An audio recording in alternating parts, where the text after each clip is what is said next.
Podemos transmitir alguns avisos. Continuamos com a nossa série de mensagens no Evangelho de João, com o tema A fim de que creiam. Por favor, compartilhe o link, convide pessoas que possam estar conosco dentro dos limites que hoje são exigidos para acompanharem a palavra de Deus nessa série de mensagens.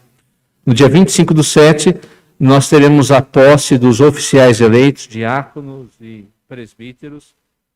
Não aqui, será na primeira igreja presbiteriana de Guarulhos. Pedimos um pouquinho mais de paciência, estamos acertando o horário, mas vai ser à tarde.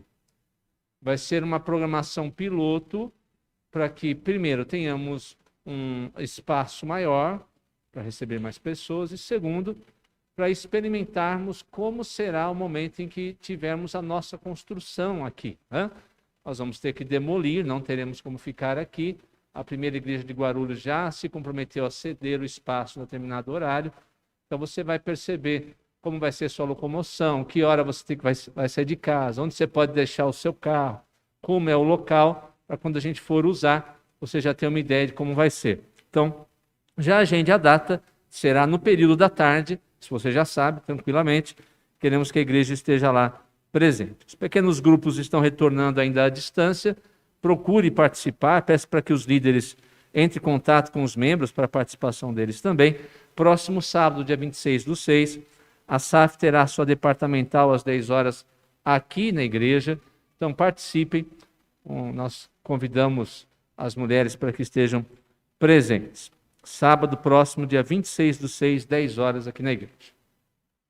Queremos agradecer a todos os irmãos envolvidos, especialmente a SAF, a nossa irmã Fernanda, que estiveram à frente, organizaram o bazar que tivemos aqui, mas todos os envolvidos. O trabalho foi muito promissor, Deus nos abençoou muito no dia de ontem, principalmente na parte da manhã, Fernanda? Muitas pessoas vieram, e vocês, quando entraram, viram que sobrou bastante coisa ali. Quem está aqui pode ali adquirir, é só falar com você, acredito, Fale com a Fernanda, você se interessar por alguma coisa que está lá. Os preços são basicamente simbólicos, mas não vamos tratar disso aqui agora. Basta falar com a Fernanda que ela dá depois as informações necessárias. Algum outro aviso? Vamos então, irmãos, iniciar o culto dessa tarde, abrindo a palavra de Deus em Isaías 43. Isaías 43.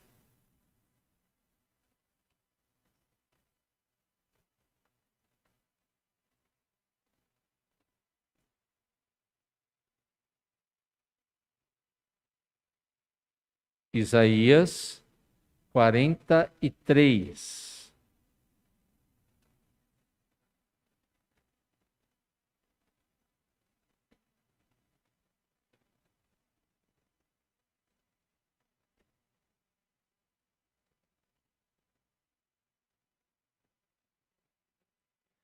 Livro do profeta Isaías 43.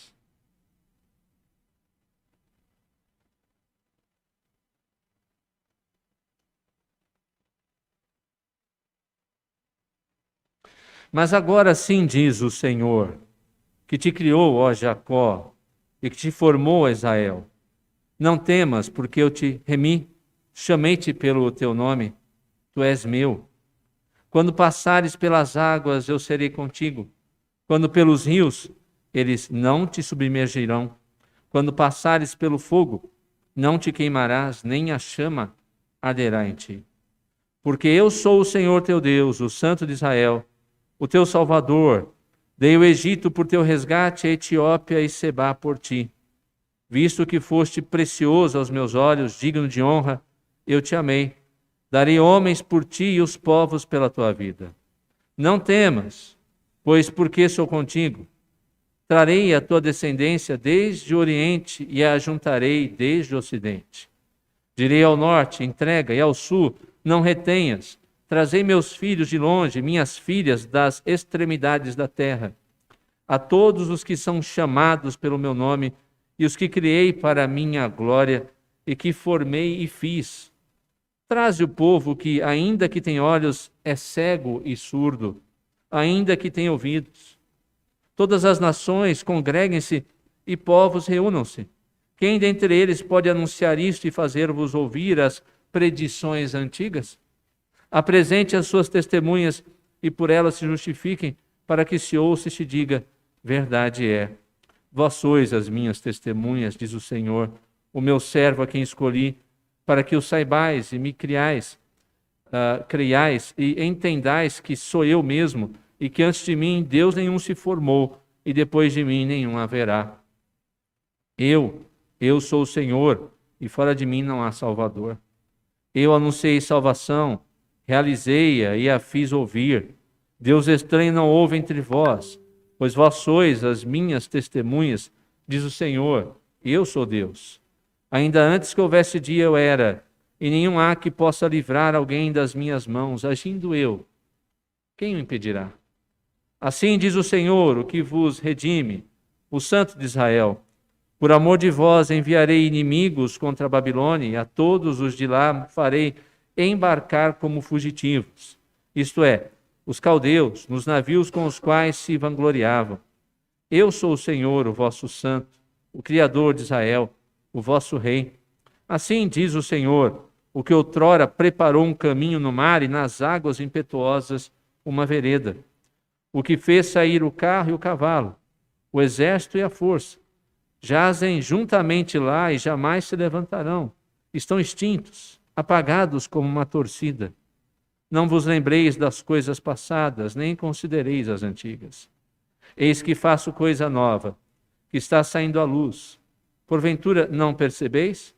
Eis que porei um caminho no deserto e rios no ermo. Os animais do campo me glorificarão, os chacais e os filhotes de avestruzes, porque porei águas no deserto e rios no ermo para dar de beber ao meu povo, ao meu escolhido, ao povo que formei para mim, para celebrar o meu louvor. Contudo, não me tens invocado, ó Jacó, e de mim te cansaste, ó Israel. Não me trouxeste o gado miúdo dos teus holocaustos, nem me honraste com os teus sacrifícios. Não te dei trabalho com ofertas de manjares, nem te cansei com incenso.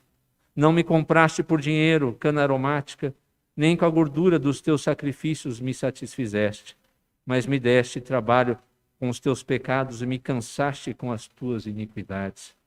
E eu mesmo, sou o que apago as tuas transgressões por amor de mim e dos teus pecados, não me lembro. Desperta-me a memória, entremos juntos em juízo, apresenta as tuas razões para que possas justificar-te. Teu primeiro pai pecou e os teus guias prevaricaram contra mim, pelo que profanarei os príncipes do santuário e entregarei Jacó à destruição e Israel ao opróbrio. Eu vou pedir para que a nossa irmã, Dona Vilma, faça-nos uma oração nesse momento. Nos dirige a Deus em oração. Vamos orar, Dona Vilma, acho que o microfone vai chegar aqui.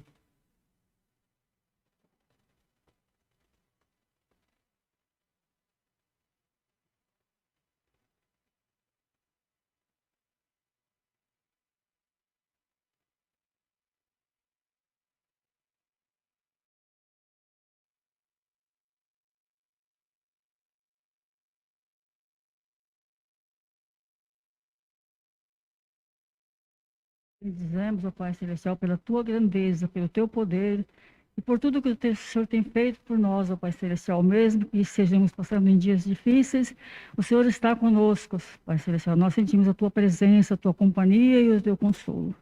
Ó Deus bendito, ajuda-nos a cada dia a estarmos na tua presença, Senhor. Abençoa esta igreja, abençoa o teu servo pastor, reverendo Laércio, ajuda-o nas determinações, nas direções, ó Deus bendito, dos teus trabalhos. Abençoa também o seminarista Wilson, ajuda-nos, ó Pai Celestial, nos planos que temos de construção, para que possamos ver, ó Deus bendito, um templo erguido neste bairro, Senhor, para a glória e honra do teu nome, meu Pai amado. Guarda-nos distante, prepara-nos, ó Pai Celestial, para ouvirmos a tua mensagem, abençoa o reverendo, para que nós possamos, ó Deus bendito, sair daqui mais edificados, ó Pai Celestial, em nossas vidas espirituais. Abençoa-nos, ó Pai, abençoa o nosso país, os seus dirigentes, abençoa esse planeta, meu Deus. O Senhor sabe o quanto nós estamos precisando de Ti. Nós te pedimos, ó Pai Celestial, em nome do Senhor Jesus, nosso Salvador. Amém. Vamos cantar o hino 334. Vamos ficar de pé e louvar a Deus com o hino 334.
que do céu trouxe Cristo Jesus. Mas eu surdo me fiz, converter-me não quis ao Senhor que por mim morreu na cruz. Foi na cruz que um dia eu vi meu pecado castigado em Jesus. Foi ali pela fé que meus olhos abri e agora me alegro em sua luz. Mas um dia senti meu pecado e vi sobre mim o castigo da lei. Apressado fugi, em Jesus me escondi e abrigo seguro nele achei. Foi na cruz que um dia eu vi meu pecado castigado em Jesus. Foi ali pela fé que meus olhos abri e agora me alegro em sua luz.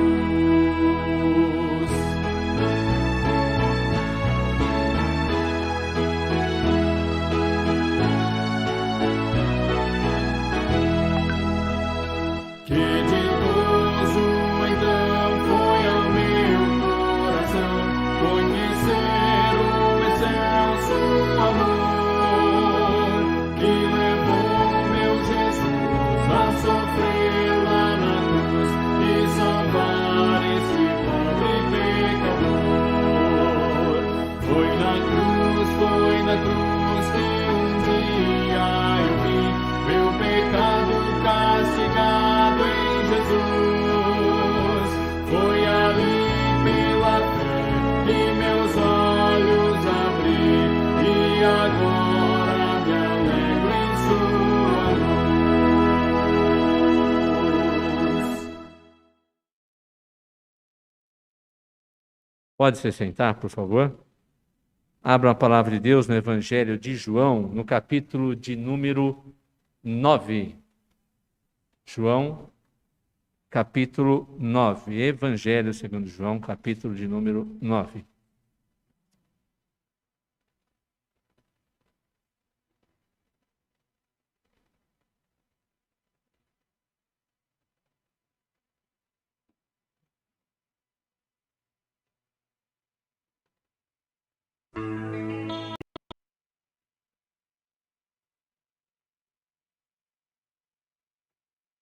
Evangelho segundo João, capítulo de número 9.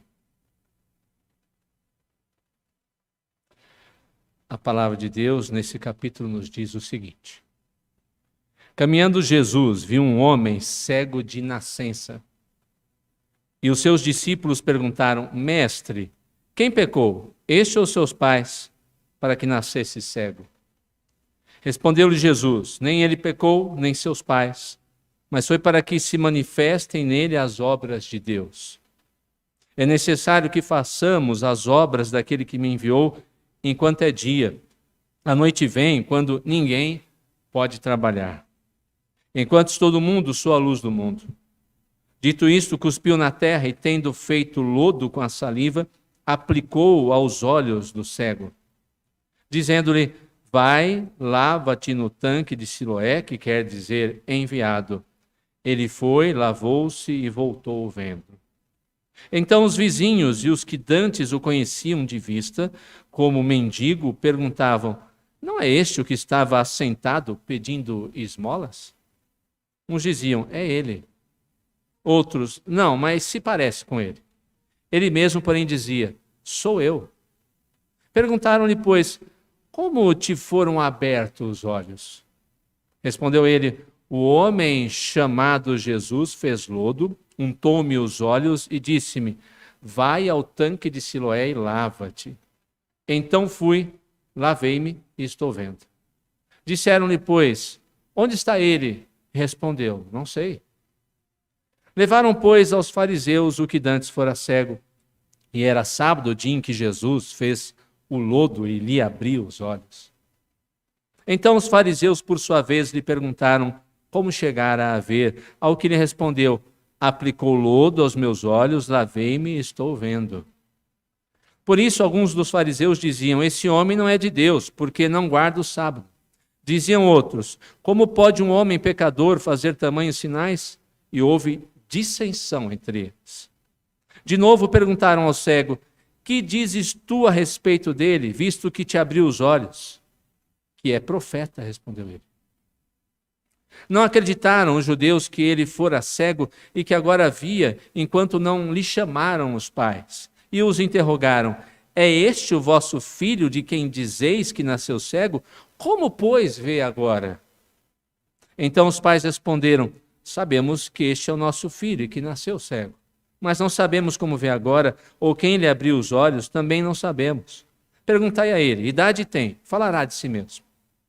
Isso disseram seus pais, porque estavam com medo dos judeus, pois estes já haviam assentado que, se alguém confessasse ser Jesus o Cristo, fosse expulso da sinagoga. Por isso é que disseram os pais: ele idade tem? Interrogai. Então chamaram pela segunda vez o homem que fora cego e lhe disseram: dá glória a Deus, nós sabemos que este homem é pecador.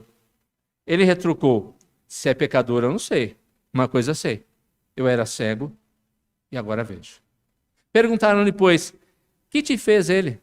Como te abriu os olhos? Ele lhes respondeu: já vou-lo disse, não atendestes. Por que quereis ouvir outra vez? Porventura quereis vós também tornar-vos seus discípulos? Então injuriaram e lhe disseram: discípulo dele és tu, mas nós somos discípulos de Moisés. Sabemos que Deus falou a Moisés, mas este nem sabemos de onde é. Respondeu-lhes o homem: nisto é de estranhar que vós não saibais de onde ele é, e contudo me abriu os olhos. Sabemos que Deus não atende a pecadores, mas pelo contrário, se alguém teme a Deus e pratica a sua vontade, a este atende. Desde que há mundo, jamais se ouviu que alguém tenha aberto os olhos a um cego de nascença. Se este homem não fosse de Deus, nada poderia ter feito. Mas eles retrucaram: tu és nascido todo em pecado e nos ensinas a nós? E o expulsaram. Ouvindo Jesus que o tinham expulsado, encontrando-o, lhe perguntou: crês tu no Filho do Homem? Ele respondeu e disse: quem é, Senhor, para que eu nele creia? E Jesus disse: já o tens visto, e é o que fala contigo. Então afirmou ele: creio, Senhor. E o adorou. Prosseguiu Jesus: eu vim a este mundo para juízo, a fim de que os que não vêm vejam e os que vêm se tornem cegos. Alguns dentre os fariseus que estavam perto dele perguntaram-lhe: acaso também nós somos cegos? Respondeu-lhe Jesus: se fosseis cegos, não terias pecado algum. Mas porque agora dizeis, nós vemos, subsiste o vosso pecado. Mantenha a Bíblia aberta nesse texto, feche seus olhos, oremos. Bendito e eterno Deus, obrigado por sua palavra. Perdoa os nossos pecados, trabalhe em nosso coração, ajuda-nos a ser aquilo que o Senhor planejou que fôssemos em Cristo Jesus. Que a tua palavra, que é fonte de vida, fale conosco nessa tarde e ajuda-nos, ó Pai, a realizar o teu querer, para o louvor da tua glória, para a alegria do nosso coração, para o fortalecimento do teu povo, que é a igreja. Em nome de Jesus. Amém. Cegueira física e cegueira espiritual é o título da mensagem de hoje. Eu queria fazer um convite a uma reflexão. Eu queria que você refletisse ao olhar para essa passagem. Como é que nós devemos entender o sofrimento? Nós estamos rodeados, desde que a queda aconteceu um dia na história, estamos sempre rodeados na própria história da humanidade de sofrimento. Pessoas que perdem, às vezes por causa do sofrimento, a esperança. Entes queridos que se vão. Respostas que não eram aquelas que nós gostaríamos de ouvir, de receber. Como entender o sofrimento que nos rodeia? Principalmente aquele que atinge a cada um de nós. Ou então, a vida de pessoas muito próximas de nós, pessoas que amamos, com quem nos envolvemos, com quem temos laço, com quem temos parentesco, amizade. Como é que nós devemos entender quando os dias difíceis chegam para a nossa vida ou para a vida dessas pessoas? Para muitos, o sofrimento, para aqueles que são cegos e o coração está duro, é um sinal de que Deus não existe. E por isso ele não deve ser crido, ele não deve ser adorado. Se há sofrimento e Deus é todo-poderoso, Deus é bom, então ele não existe, porque ele não pode aplacar, terminar com o sofrimento. Ou então, ainda talvez nesse grupo, mas de uma maneira separada, existem alguns que dizem, bom, eu não duvido que Deus exista, mas eu acho que Deus não se importa. Deus está jogando cartas, peças de um xadrez, e de uma maneira maquiavélica ele esfrega as suas mãos e torce, quem sabe, para as pessoas jogarem o seu jogo, e quando alguém sofre, ele está olhando para aquilo e nada mais vê do que um simples jogo ou uma jogada que deve acontecer segundo o que ele quer. Ele tem prazer, às vezes, quem sabe, no sofrimento do ser humano. Olhando para uma passagem como essa, vemos alguns adeptos de falsos ensinos ou de uma falsa interpretação do texto, entendendo que os discípulos estão falando de uma purificação por meio de reencarnação ou de sucessão de vidas em que a pessoa vai passando por lutas, dificuldades, até que em determinado momento ela se aperfeiçoa espiritualmente por meio do sofrimento, então ela nasce boa, nasce sem mais nenhum problema, sem nenhuma enfermidade, sem nenhuma doença. Mas essa passagem não trata de nenhuma dessas questões e não responde dessa forma para a questão do mal e para a questão do sofrimento. Para nós cristãos, para nós filhos de Deus, nós olhamos para o mal, não fazemos de conta que ele não existe, não achamos que o mal é apenas uma questão de interpretação da realidade. O mal existe, a dor existe, as lágrimas são derramadas, nós temos preocupações nesse mundo, mas para nós, filhos de Deus, quando olhamos para o mal que assola o mundo, nós temos uma resposta diferente. E entendemos que o mal também atinge os filhos de Deus. Não adianta usar uma expressão como se fosse uma mera mágica para impedir que o mal venha nos atingir. O mal vem também sobre nós nesse mundo caído, que precisa de redenção e que por meio de Cristo começou a ser redimido. E esse texto fala dessa realidade, fala do sofrimento para nós cristãos, não como algo que acontece para o que Deus não tem controle, ou Deus esfregando as mãos, dando as costas para os momentos de dificuldade pelos quais passamos. O sofrimento para nós é uma oportunidade. A dor é uma oportunidade. As lágrimas que derramamos são oportunidade. Que o Deus bendito, bondoso, nos concede para que algo extraordinário aconteça em nós e aconteça através de nós, por meio de cada um de nós.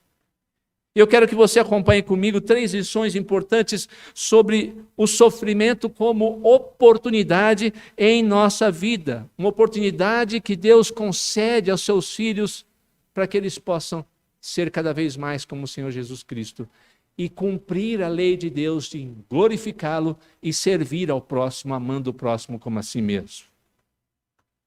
E a primeira lição para nós é que o sofrimento é uma oportunidade dada por Deus para realizar a sua vontade. O texto não começa de uma maneira meio maquiada. O autor não fica enrolando para falar sobre o que está acontecendo, sobre o enredo da história. O versículo 1 já começa explicando o que vai acontecer. Caminhando Jesus, viu um homem cego de nascença. Essa é a situação. Ele não começa falando de um homem cego. O problema já é apresentado na narrativa logo no seu início. Era um homem cego de nascença. Às vezes nós esquecemos de olhar para a realidade do passado, querendo encaixá-la na realidade do presente. Isso é um anacronismo, como nós usamos o termo. Olhar para o passado com os olhos do presente é um anacronismo. O que eu quero dizer com isso? Hoje, você tem muitas entidades que ajudam pessoas com limitações visuais.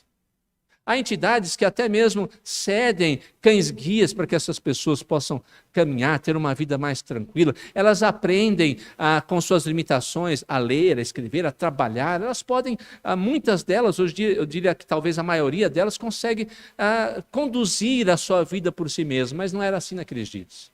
Você não tinha braille, você não tinha cão-guia. As pessoas não queriam pegar gente dessa forma, com essas limitações para trabalhar. O que restava era o quê? Pedir esmola. Então esse rapaz era cego e era também um pária na sociedade. E havia naqueles dias uma concepção religiosa que quando uma doença desse tipo atingia uma pessoa, talvez houvesse somente duas respostas para o seu problema. Primeiro, os seus pais devem ter feito alguma coisa errada. Seus pais pecaram. Ou havia uma tradição rabínica que dizia que a criança já no ventre da mãe, influenciada pelo pecado, já podia ter cometido algum pecado já no ventre da sua mãe. Alguns rabinos, ou uma tradição rabínica, por exemplo, dizia que Esaú, no ventre de sua mãe, já tinha tentado matar o seu irmão Jacó. Pura conjectura, sem nenhuma base bíblica, mas as pessoas criam daquela maneira. Os discípulos, então, achando que estavam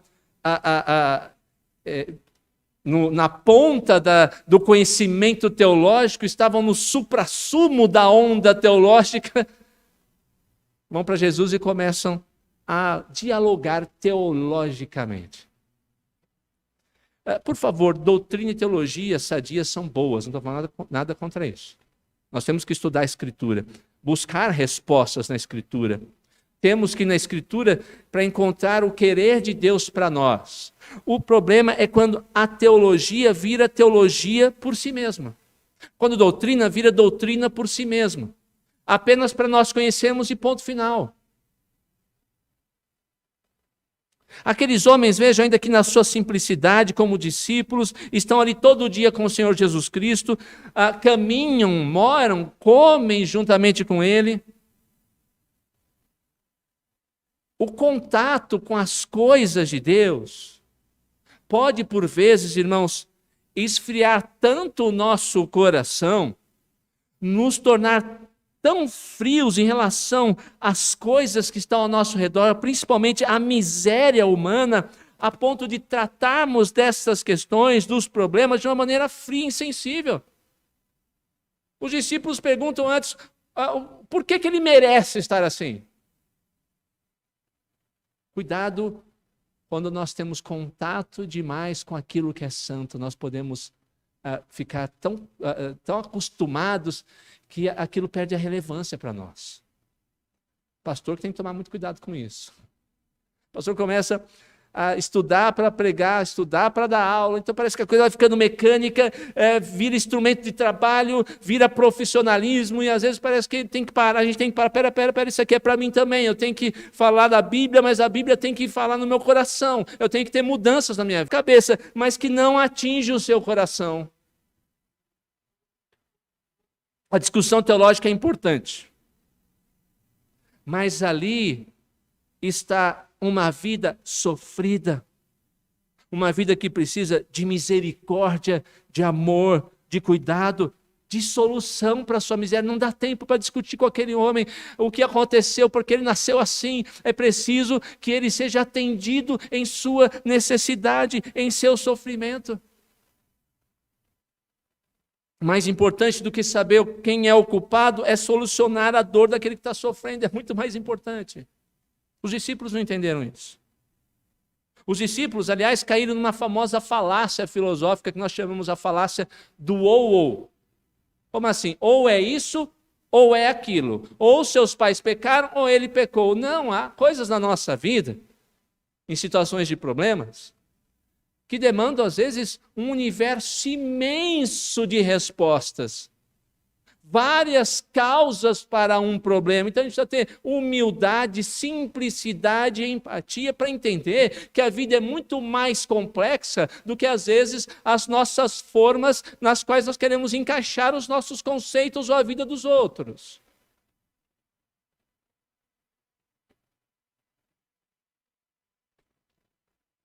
E aqui nós vemos Jesus transformando o sofrimento em uma oportunidade. Primeiro, a primeira questão de oportunidade estava ligada à glória de Deus. Deus, naquele evento, mostraria a sua glória. Deus deseja, por nosso intermédio, mostrar a sua glória. E mesmo no sofrimento entre o seu povo, Deus quer, de alguma forma, mostrar a sua glória, mesmo quando nós não entendemos. Esse é o primeiro grande objetivo de Deus. Quando as situações estiverem difíceis, quando você passar por problemas difíceis, antes de qualquer coisa, antes de desistir, antes de reclamar, reflita o que Deus quer com isso para mostrar a sua glória. Situações difíceis, humilhantes, podem ser oportunidades escolhidas por Deus, escritas por Deus, para que a sua glória seja conhecida por seu intermédio, por meu intermédio, por intermédio do seu povo que sofre. Mas não é somente para isso que a oportunidade do sofrimento surge ali. O sofrimento também é uma oportunidade de nós sermos instrumentos de Deus para mitigar o sofrimento, a dor dos que se encontram em luta. De alguém que está doente, de alguém que perdeu o seu emprego, de alguém que está abatido, deprimido, de alguém que teve o seu relacionamento destruído, e até mesmo alguém que espiritualmente está cego para a realidade espiritual que a palavra de Deus apresenta. Você já se pensou, já se imaginou, desculpem, deixa eu falar melhor, já se imaginou como um instrumento de Deus colocado na vida de alguém que está sofrendo para que o mal dessa pessoa possa acabar, ou às vezes a gente não tem condição de fazer isso, porque está na mão de Deus, mas pelo menos ser mitigado, diminuído? É muito interessante, eu sempre lembro do exemplo de Neemias com o seu povo lá em Jerusalém. Neemias está lá na corte. Neemias está bem. Ele tem seu trabalho. Tem o seu pão diário. Tem um lugar para dormir. Está distante, não está envolvido com problema. Nós, no século XXI, pensaríamos, para que se envolver com um problema? Para que ter dor de cabeça? Para que pegar o problema do outro e transformar em problema que não é meu? Eu não quero isso. Mas Neemias, quando um homem vem de Jerusalém e pergunta como é que está Jerusalém, e aquele homem diz, Jerusalém está destruída. E o povo está em petição de miséria. Se Deus permite que você conheça um problema na vida de alguém, não é por acaso, é porque Ele quer fazer de você fonte de bênção e parte da solução do problema na vida daquela pessoa. Sabe o que a gente faz normalmente? Quando alguém fala de um problema, muito interessante, eu vou falar com o pastor. Olha, se está com um problema grave, vou falar lá com o pastor para ele resolver. Se está desempregado, vou falar com o pastor. Se está doente, vou pedir para o pastor fazer uma oração. Se está com problema no seu casamento, vou falar com o pastor. Não que o pastor não possa ajudar, trabalhar, mas se você conhecer o problema, você já parou para pensar em algum momento que Deus não fez isso por acaso para que você faça parte da solução do problema? Para que você diga, olha, eu quero ajudar você. Quero caminhar ao seu lado. Quero orar por você. Quero abençoar o seu casamento. Quero ajudá-lo nessa situação difícil de desemprego. Quero ajudá-lo nesse momento de tristeza, de abatimento pelo qual você passa. O que eu posso fazer por você? Paul Tripp, pastor famoso, conta a história de um membro que ligou para ele. Olha, pastor, tem uma pessoa que eu encontrei aqui na rua que veio falar comigo e falou da situação dela em dificuldade, está desempregada há muito tempo, começou a chorar. O senhor precisa fazer alguma coisa. E Paul Tripp, em sua sabedoria, disse, não, você já parou para pensar que Deus está dando uma excelente oportunidade para que você pratique a sua palavra na vida dessa pessoa. Ore e pense como você irá abençoá-la e como isso transformará o seu coração e a sua vida. E no seu livro ele conta a história de que então aquele rapaz tinha uma garagem lá no fundo. Nem sempre é isso que a gente vai ter, nem sempre é isso que a gente vai poder fazer, colocar a pessoa dentro de casa. Mas ele pegou, esvaziou a garagem, colocou uma cama e falou: você vai agora dormir aqui até que sua situação possa melhorar, eu vou te ajudar. E um dia ele procurou o Paul Tripp e disse: a minha vida mudou a partir daquele dia. Jesus tem transformado cada vez mais o meu coração. E note que o Senhor Jesus Cristo diz que nesses momentos de dor, de abatimento do outro, nós somos instrumentos, ou temos a oportunidade de sermos instrumentos na mão de Deus para mitigar o sofrimento na vida do outro, mas ele diz que isso tem que ser feito com urgência. Jesus disse o que aí? Trabalhar enquanto é dia. A noite está chegando, mas não será mais possível trabalhar. Obviamente, Jesus, de uma maneira imediata, estava falando da ocasião entre a sua morte e a sua ressurreição. Quando os discípulos se fecharam, se esconderam. Mas de uma maneira mais abrangente, ele está aplicando isso para a nossa vida, queridos. Nós estamos no dia. O momento de ajudar aquele que precisa no sofrimento é o momento que Deus coloca a situação diante de você. Não deixe para outro dia, não deixe para o mês que vem, não deixe para o ano que vem, não deixe quando você tiver mais tempo, não deixe para quando você estiver mais descansado. É dia, é agora. Amanhã é um tempo que nós não temos. Amanhã pode ser o dia que Deus nos chame. Amanhã pode ser um dia em que um Estado totalitário diga: feche as igrejas e persiga aqueles que desejem continuar a fazer a vontade de Deus. Amanhã você pode ficar doente. Amanhã você pode ter um problema maior que impeça que você faça as coisas. O dia é agora. O momento é hoje, sem adiamento, sem perda de tempo. Porque amanhã à noite pode chegar para cada um de nós. Assim mostramos que Jesus é a luz do mundo. Nós estamos aqui diante de uma grande metáfora viva. Jesus quer falar da cegueira espiritual, ele quer falar como ele é a luz do mundo. Lembra que nos capítulos anteriores ele falou para os judeus: eu sou a luz do mundo. Aqui ele está colocando isso na prática. E nós, com as nossas ações, podemos ser instrumentos na mão de Deus para que o mal que ataca ou vem sobre a vida do outro possa ser diminuído e tais pessoas possam sentir conforto, alívio para suas almas. Segunda lição. Em primeiro lugar, a solução do sofrimento é uma oportunidade para realizar a vontade de Deus. Mas em segundo lugar, a solução do sofrimento é uma oportunidade para crer em Cristo. Às vezes nós não sabemos porque o sofrimento vem sobre nós, mas Deus sabe. E por meio dele, muitas e muitas pessoas vieram a crer no Senhor Jesus Cristo. Os historiadores falam de Calvino em Genebra como um homem que foi escutado pelo povo naquele lugar por causa da sua luta, da sua fragilidade, das suas limitações. A vida de Calvino beirava a miséria, a ponto de não ter quase praticamente nada, sequer mesmo para comer. Um homem profundamente enfermo. Calvino devia ter mais de 6 enfermidades e nunca deixou de escrever, pregar. Chegou ao ponto no final da sua vida de ser carregado numa cadeira para ser levado até a igreja para pregar naquele lugar. Mas aquele homem, mesmo diante de profundo sofrimento, pregava a palavra de Deus e muitos creram. Muitos creram. O Evangelho de João tem uma característica muito específica no que diz respeito aos sinais e milagres. Os sinais eram uma placa que apontavam para uma coisa ainda maior do que o próprio milagre, apontava para aquele que fazia o milagre, o Senhor Jesus Cristo. Era um sinal da grandiosidade do Senhor e da salvação que Ele veio trazer para um mundo caído e que precisava ser restaurado. Jesus não queria que olhassem para o milagre em si, mas que pelo milagre olhassem para a luz do mundo, para aquele que abre os olhos espirituais. Portanto, esse grande e maravilhoso evento tinha uma realidade mais do que física, uma realidade espiritual.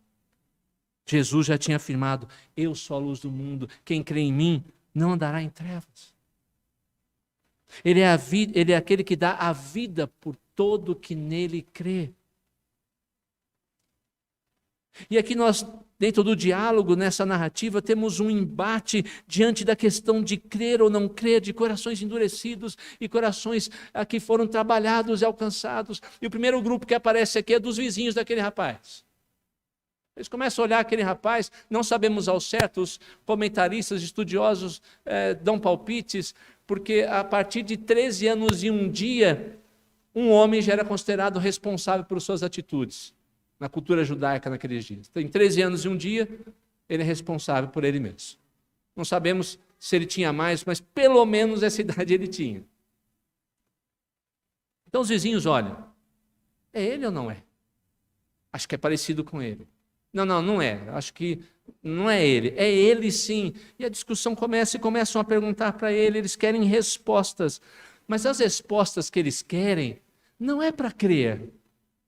É mera curiosidade. Eles querem que os seus questionamentos curiosos sejam atendidos, respondidos. O cego sabe que foi Jesus, mesmo que não tenha visto Jesus, porque depois que ele é curado, Jesus vai embora. Eles estão diante de um problema religioso. E como eles estão em dúvida, alguém pode achar que eles foram maldosos, mas eles levam o cego para os judaizantes. Olha, a gente não sabe entender esse negócio que aconteceu aqui, precisa de uma resposta religiosa, teológica para esse problema. Olha a questão da teologia aparecendo novamente. Então agora aquele rapaz cego, outrora mendicante, está diante das autoridades judaizantes.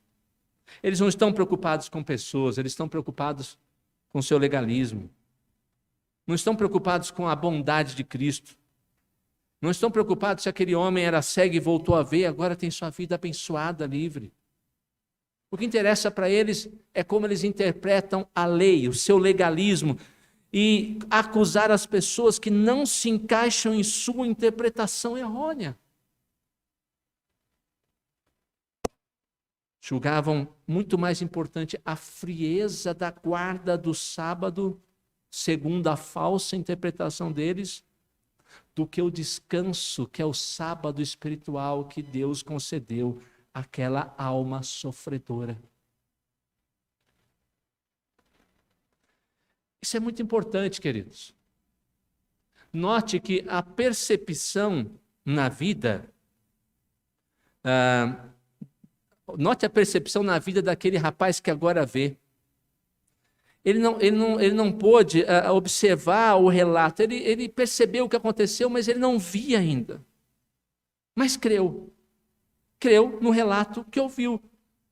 Creu por causa daquilo que Cristo era. Mais importante do que a lama em seus olhos era aquele que o curou. A resposta daquele homem dividiu os fariseus. Afinal, ele é pecador ou não é? Seu milagre veio de Deus ou não? Começa um jogo inquisitório. Vem o cego, vem os pais do cego, volta o cego novamente. Tudo isso mostra uma coisa muito importante diante do nosso pecado. Eu espero conseguir explicar para você.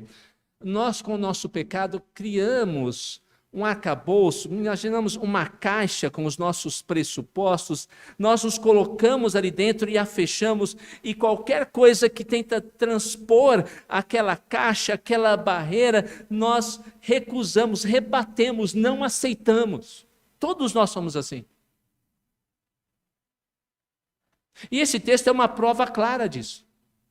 Eles estão diante da realidade, eles sabem o que é verdade, mas eles estão tão fechados em seu conceito egoísta, pecaminoso, em sua posição de poder, em sua posição social, que não há disposição no coração duro deles de mudar a visão que eles têm a respeito de Cristo e a respeito da realidade. Todos nós somos assim. Quando uma pessoa, quer ver experimentar isso? Quando uma pessoa está de coração duro, e você resolve chamar a atenção dela para um pecado, ela não vai te ouvir, pelo contrário, ela vai se aborrecer com você. Ela vai dizer coisas do tipo, quem você pensa que é para falar comigo? Vai dizer, não tem nada a ver isso que você está falando. Ou vai dizer, olha, essa é a sua maneira de interpretar a Bíblia, a minha maneira é essa aqui. Mas quando a pessoa está disposta, ela diz: obrigado, eu não estava vendo a realidade. Obrigado por abrir meus olhos, para que pudesse enxergar as coisas como Deus deseja que eu enxergue. A mentira no nosso coração duro impede muitas vezes que ouçamos a verdade e tenhamos noção da realidade. Que percebamos aquilo que realmente necessitamos. Que as nossas dúvidas sejam todas dissipadas. Mas aquele cego não se importa, ele diz: eu sei o que aconteceu. E sei quem Jesus é, mesmo sem tê-lo visto. Então os pais vão, eles começam a perguntar: bem, ele era cego mesmo? Vocês não mentiram o tempo todo? Ele não estava ali pedindo esmola e se aproveitando da boa vontade das pessoas? Mas a situação daqueles judaizantes vai ficando mais difícil. Porque os pais falam: olha, só pode dizer uma coisa, é nosso filho e é cego. Ele era cego. Eu não posso falar outra coisa. Mas eles têm medo. Não querem se comprometer, porque já os judeus tinham falado: quem disser que Jesus é Cristo vai ser expulso da sinagoga. E eu vou explicar já já o que isso representa. Mas eles estavam mentindo. Não era possível que eles não tivessem escutado toda a história dos vizinhos e do próprio filho. Eles sabiam o que tinha acontecido. Por isso eles se eximem da responsabilidade. Falem com o nosso filho, pergunte para o rapaz. Ele já é grande o suficiente. Ele é bem grandinho para explicar o que aconteceu. Eles temiam os homens e não a Deus. Muda a história, o cenário, então eles chamam novamente o rapaz cego. Agora eles mudam o discurso. Olha, você não entende nada de teologia, de Bíblia. Nós entendemos. Portanto, nós sabemos o que é melhor. E sabemos qual é a resposta. Se você foi curado, dá glória a Deus. Foi Deus que fez isso na sua vida. E não aquele homem pecador. Preocupados com a sua posição, com o seu poder, e não com o cego e com a cura do cego, eles distorcem cada vez mais as Escrituras e cada vez vão ficando numa situação mais e mais difícil. Eles não queriam respostas, porque as perguntas vão se repetindo. Porque lá no fundo, não importam as respostas, importa o que eles sentem. O que eles sentem? Ódio por Jesus. Vocês se lembram que nos nossos estudos aqui em João, muitos momentos, mais de um momento, eles queriam matar Jesus. Jesus disse: vocês querem me matar, vocês são assassinos. Eles odeiam o Senhor Jesus. Mas aquele cego curado testemunha poderosamente: olha, se ele é pecador, eu não sei, mas uma coisa eu sei. Eu era cego, agora vejo. O resultado na minha vida diz algo completamente diferente daquilo que vocês estão dizendo. Um homem que outrora era miserável, que pedia esmolas, que não conhecia a Escritura, pelo menos como aqueles homens conheciam, dá um testemunho maravilhoso de fé. Primeiro, vocês querem se tornar discípulos dele? O que ele está dizendo? Quem conhece a Cristo e sabe quem ele é, o que ele fez, só pode ter uma decisão: se tornar um discípulo dele. Se é isso que vocês querem, vão adiante. Segunda coisa, mesmo eu ainda não tendo visto a Ele, eu creio nele, em seu poder transformador. Eu não tive essa oportunidade, mas o meu coração se aquece por sua voz e por aquilo que Ele fez por mim. E não me interessa de onde Ele é, mas eu sei o que Ele fez. Vocês deveriam não considerar de onde Ele é, mas aquilo que Ele está fazendo. Se Deus o atendeu em sua misericórdia, esse homem não pode ser um homem qualquer, não pode ser um pecador, porque Deus não ouve as orações de pecadores. E finalmente, eu quero dizer para vocês, chegou uma nova era. Isso nunca aconteceu antes com um cego de nascença, mas aconteceu, as coisas mudaram. Algo transformador veio para esse mundo, para mudar a história desse mundo caído, sofredor e cheio de pecado. Mas eles preferem, ao invés de ouvirem e crerem, endurecerem ainda mais o coração. É aqui que essa história se encaixa. Um cego consegue ver, homens que veem não conseguem.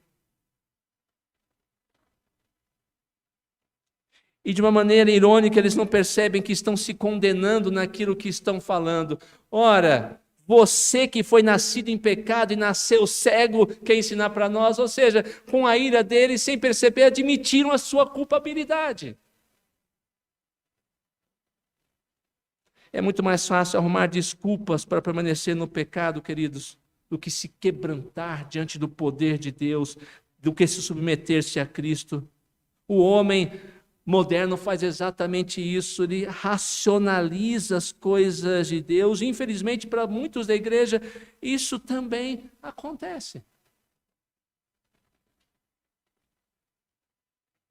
Não conheço muito de algumas bandas de música, isso também não me interessa no momento. Quando eu ouço mais das antigas. Mas acho que é um cantor de alguma banda chamado Tico Santa Cruz, acho que é esse o nome dele, e assisti um vídeo no qual ele dizia, olha, eu creio em Jesus. Jesus é um cara interessante. Eu tenho aprendido com um pastor de uma igreja aí, quando a gente lê a Bíblia, não pode ler da forma que uma maioria lê. E ele falava desse texto, ele disse, então, por exemplo, esse texto no qual Jesus supostamente curou um cego, não é que ele fez Jesus ver novamente, fisicamente falando, é que espiritualmente ele voltou a ver. Ora,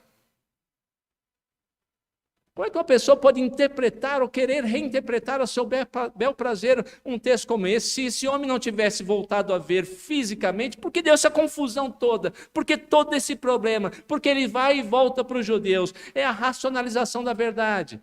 Para que a Bíblia passe a dizer o que você quer. Aliás, o que você deseja. E não você ouvir aquilo que a Bíblia fala.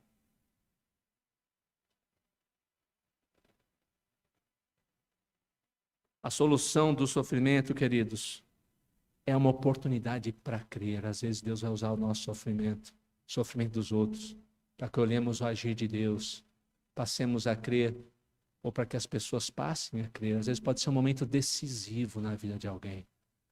Então não se lamente, não se sinta derrotado, deprimido. Olhe como uma oportunidade na qual Deus está usando você para que outros possam crer no único caminho para a salvação, o Senhor Jesus Cristo. Finalmente, a solução do sofrimento é uma oportunidade de adorar a Cristo. A fé é o primeiro passo, a adoração é uma consequência.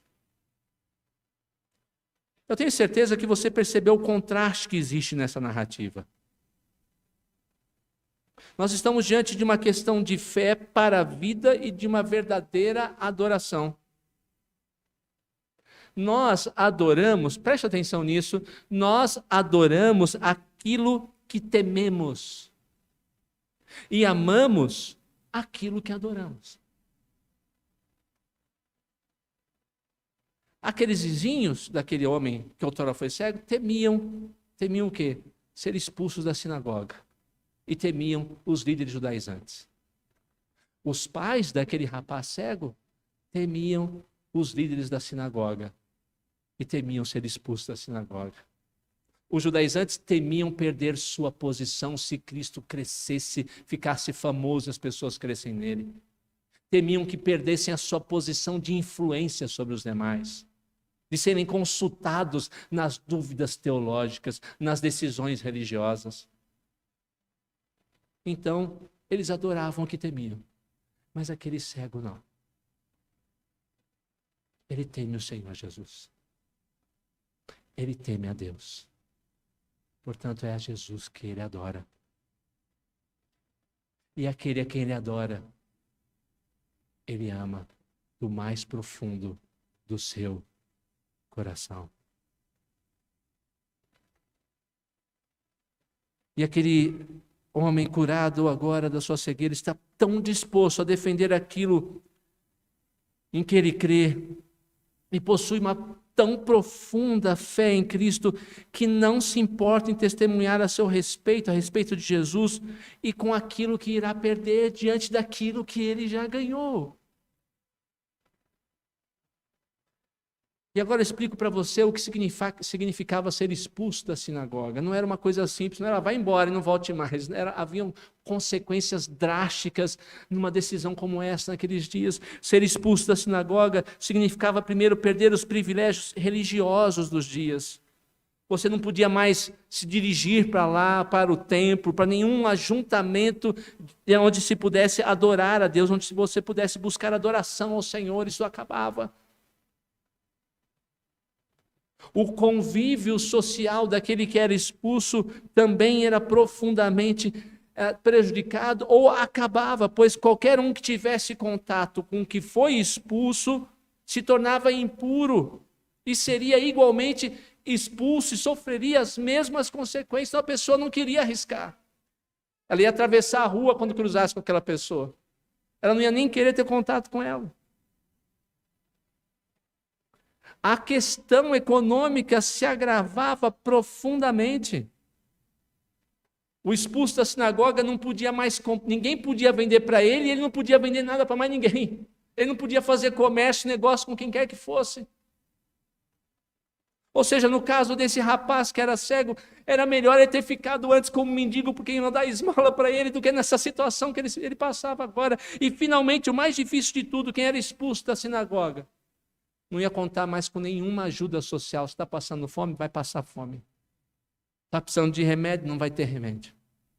É viúva, não importa. É órfão, não importa. Ninguém vai estender a mão para você em sua necessidade. A situação daquele rapaz se tornou muito pior do que a primeira. Muito pior. Mas ele não se importava absolutamente com isso. No próprio Evangelho de João, você vai se lembrar que Jesus se dirigiu à mulher samaritana, lembre-se disso, e ele disse: Deus procura para si verdadeiros adoradores. Deus procura. Deus vai atrás. Deus chama. E o que acontece nesse texto? Ao ouvir que aquele homem tinha sido expulso, quem é que vai ao seu encontro? O Senhor Jesus Cristo.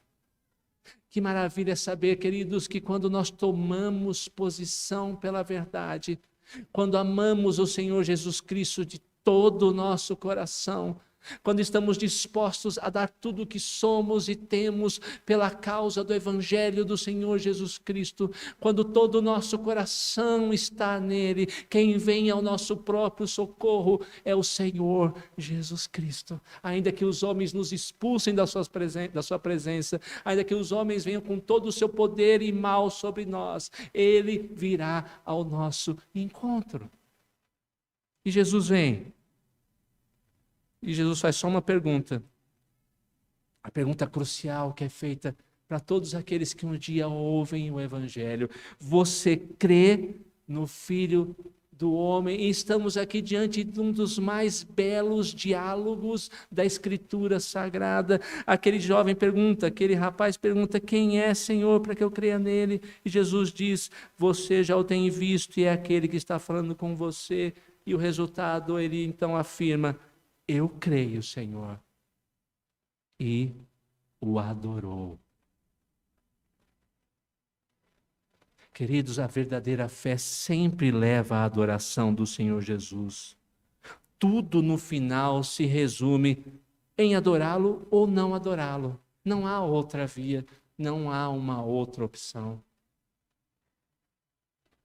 O mal e o sofrimento no mundo levam aos que creem em Cristo a adorá-lo. David Powlison, professor falecido de aconselhamento bíblico em Westminster, em suas aulas sempre dizia que o sofrimento, mesmo quando nós não entendemos, mesmo quando dilacera a nossa alma, deve nos levar à adoração, e a adoração nos levará a perceber as coisas como Deus percebe e a cura do nosso coração. Se você está sofrendo, louve o Senhor. Adore o Senhor. Veja o poder do Senhor em todas as coisas. Lembre-se que Ele continua a ser Deus e continua agindo por meio da sua vida, em sua vida. Obviamente, eu não estou falando que Deus está no meio do sofrimento esfregando as mãos e dizendo: ah, como é bom ver essa pessoa sofrendo. Eu estou aqui muito satisfeito com isso. Ele não está esmurrando o ar, comemorando o nosso sofrimento. Mas nós louvamos e adoramos a Deus quando o sofrimento surge por saber que uma nova era surgiu. Você se lembra quando os discípulos de João Batista vão até Jesus, amando do próprio João Batista, perguntando: você é aquele que deveria vir ou devemos esperar outro? E Jesus diz: manda dizer a João Batista, os cegos vêm, os coxos andam, os leprosos são purificados, os surdos ouvem, os mortos são ressuscitados, e aos pobres está sendo pregado o Evangelho. O reino chegou, o Messias chegou, uma nova era chegou, e ainda que não sejamos capazes de momentaneamente ver isso por causa da dor, da morte e do sofrimento, nada impedirá que de uma vez por todas o Senhor Jesus Cristo volte em sua glória e como vencedor, faça com que a morte vá para o inferno e faça com que o mal acabe de uma vez por todas, para que vivamos na sua presença num mundo transformado, glorioso, em felicidade eterna. A luz raiou, nossos olhos podem ver a realidade, conhecer o começo, mas ter a certeza do fim.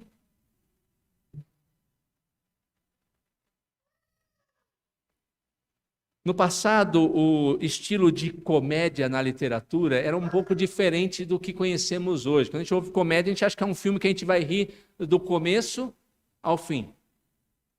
Algumas você vai rir mais, outras vai menos, mas comédia, no princípio, significava uma história onde alguma coisa ruim ia acontecer, mas que no final tudo se resolveria e ficaria bem. Nesse sentido, por favor, no sentido antigo, a nossa vida cristã é uma comédia. Não importa o que esteja acontecendo no desenrolar da história nesse momento, o que importa é o que vai acontecer lá no fim. Não importa o tamanho do mal que ainda habita nessa presente ordem, tudo se fez novo e se faz novo a cada dia por meio de Cristo e na vida daqueles que creem em Cristo. Porque ninguém que encontra a luz, o Senhor Jesus, permanecerá o mesmo. Ele será impactado e a sua vida será mudada em uma profunda e verdadeira adoração em todas as coisas que Ele é, em todas as coisas que Ele pensa, em todas as coisas que Ele faz.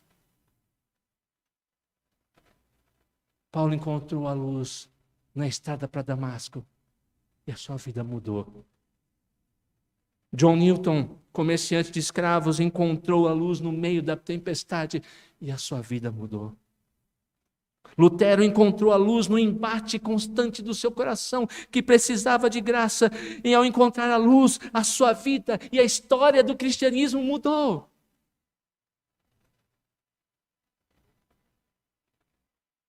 Por isso que João introduz o seu evangelho dizendo: todos nós vimos a sua glória, a glória como do unigênito do Pai. Se nós temos conhecido e visto essa glória, só nos resta fazer o que esse homem cego fez: prostrar-se e adorá-lo com tudo aquilo que somos, tudo aquilo que temos, de todo o nosso coração. Adore-o, renda-se aos seus pés. Se você ainda não crê nele, creia nele de todo o seu coração. O convite do Senhor para aqueles que não o conhecem é se arrependerem dos seus pecados, abandonarem a sua cegueira espiritual que faz confiar em si mesmo para que possa ter redenção e salvação, e aí sim encontrar no Senhor Jesus, somente no Senhor Jesus, a razão da sua existência e a razão da sua salvação, a esperança da sua alma. Abra os olhos, não dos seus olhos físicos, mas os seus olhos do coração. Saia das trevas da sua alma, prostre-se diante do Rei, do Salvador, adore-o. Reconheça que sem Ele, eu e você somos miseráveis, cegos. Olha, os fariseus, eles achavam que estavam salvos, mas eram cegos. Sem humildade para reconhecer a nossa pobreza e aflição espiritual, que estamos em trevas. nós estaremos perdidos. Esses homens se perderam porque estavam tão perto da salvação, mas ao mesmo tempo, por causa da sua cegueira, tão longe dela, abriram mão dela e se perderam. O pecado permaneceu sobre eles, o juízo permaneceu sobre eles, porque eles preferiram adorar a si mesmos e não ao Senhor por meio de Cristo. A dor e o sofrimento, portanto, queridos, pode ser uma oportunidade. Oportunidade para adoração. Oportunidade para apresentar a Cristo aos que sofrem. Oportunidade para encontrar nele o conforto da nossa dor. Para sermos instrumentos em suas mãos, instrumentos de consolo, de ânimo para os que estão desistindo e cuja história, quem sabe, é uma história constante de dor, de aflição. Se você sabe dessa realidade, aproveite enquanto é dia. A noite chegará, quando não haverá mais tempo de falarmos de Cristo, de mitigarmos a dor, de nos prostrarmos na sua presença para adorá-lo por aquilo que ele é, por aquilo que ele fez, por aquilo que ele faz e por aquilo que ele prometeu fazer. Que Deus abençoe a nossa vida. Vamos orar.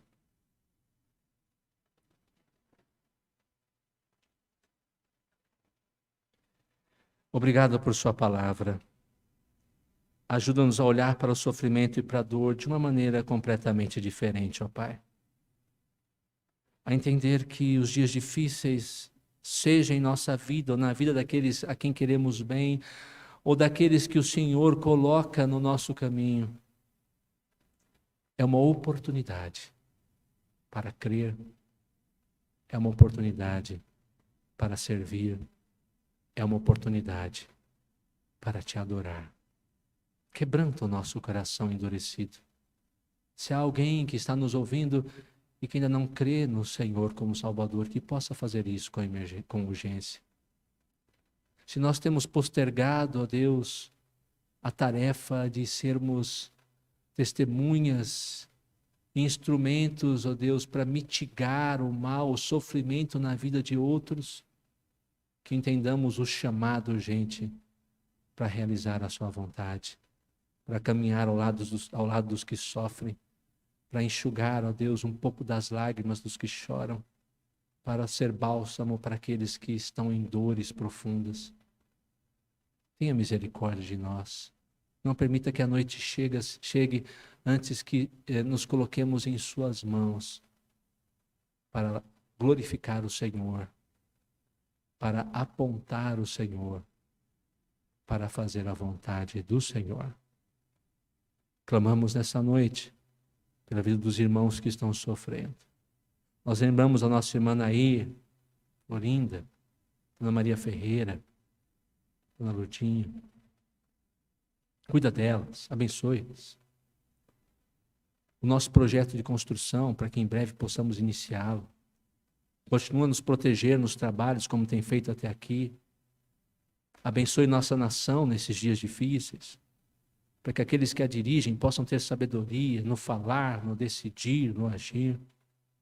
Os que estão desempregados, ó Deus, abra portas, cumpre a tua palavra, que diz que não permitirá que o justo venha mendigar o seu pão, e que sejamos instrumentos como igreja, como teu povo, estendendo a mão àqueles que precisam, às vezes até de um simples prato de comida.